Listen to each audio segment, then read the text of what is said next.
Mission Impossible: The Final Reckoning is hitting theaters on May 23rd. Hi, welcome back to the channel.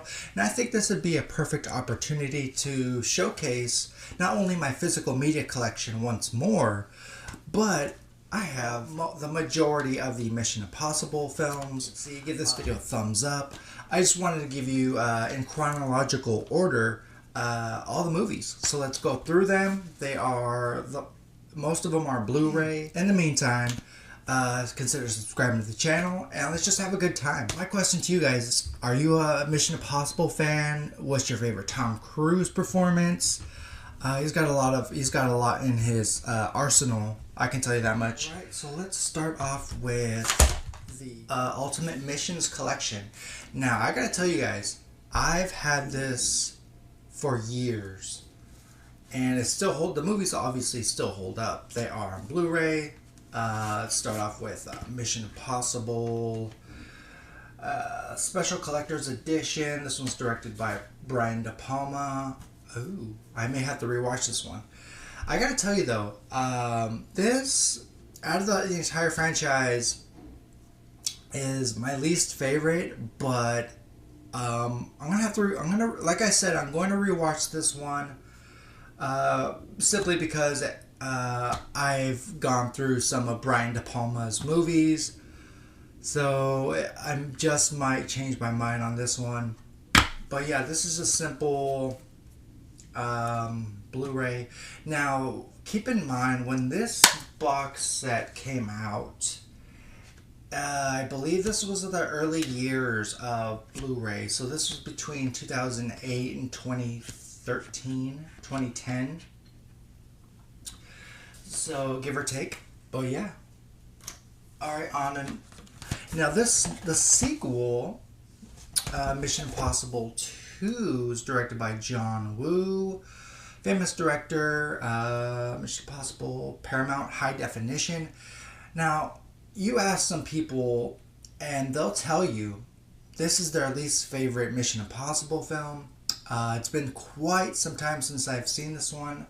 Again, I'm due for a rewatch. But nonetheless, it's got Tom Cruise in it, so you can expect a lot of action, a lot of intensity. Back when this came out, I know MTV used to promote a lot of these movies. And I wish they'd still do that. Maybe they still do. I don't know. And next up, in the last film in this box set is Mission Impossible 3. Now, this was a game changer.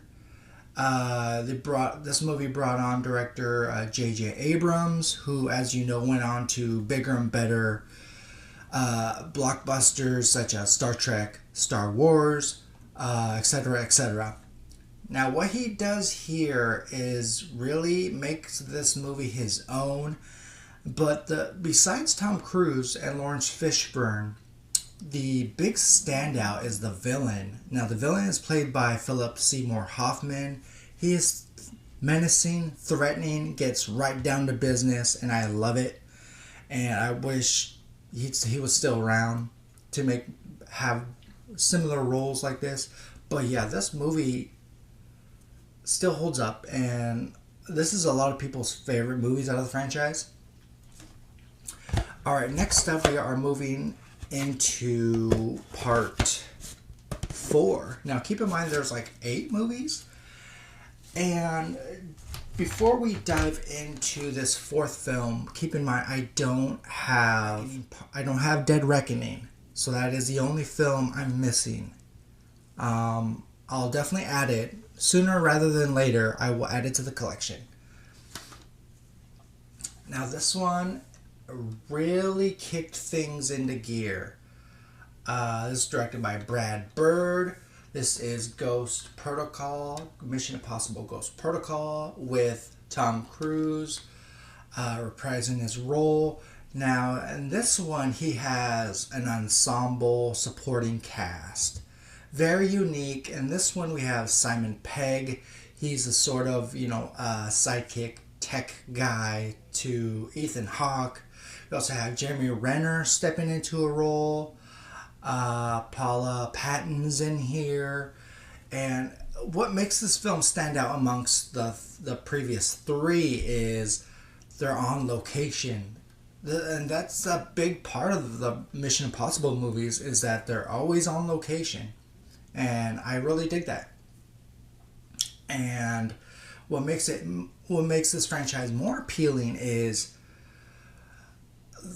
Tom Cruise and the love he has for filmmaking, movies in general, and he's just an all-around cool guy, and it shows on screen. Now, I think when we talk about Ghost Protocol, there is one particular scene in which he is outside of this huge skyscraper, and he's on this particular mission. He's trying to do something out, and it's just a scary situation. But if you know Tom Cruise, he is a risk taker. He is an adrenaline junkie, I guess you can say.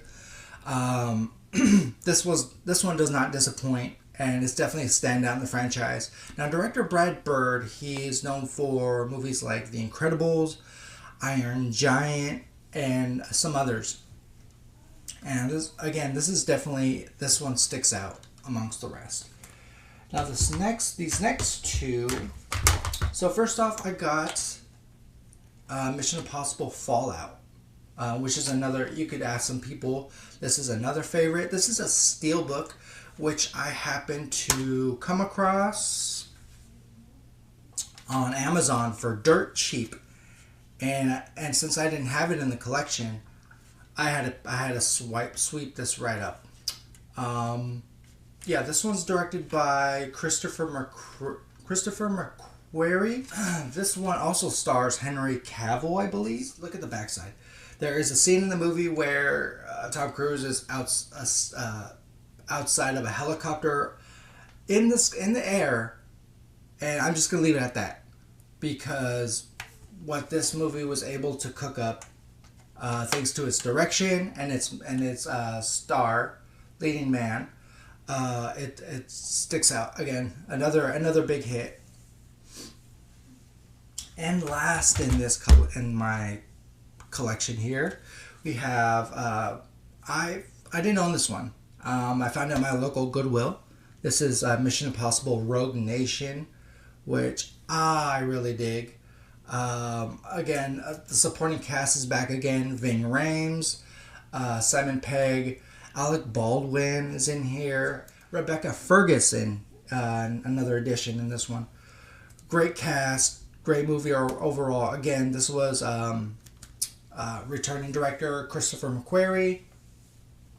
It's just a good time if you're a Tom Cruise fan, if you're an action fan, if you're a secret spy agent type of film goer. This one's for you. Guys, that's it from from my current Mission Impossible collection. Do you have a favorite? Now, once again, do you have a favorite out of the franchise? Let me know. Do you have a favorite Tom Cruise performance?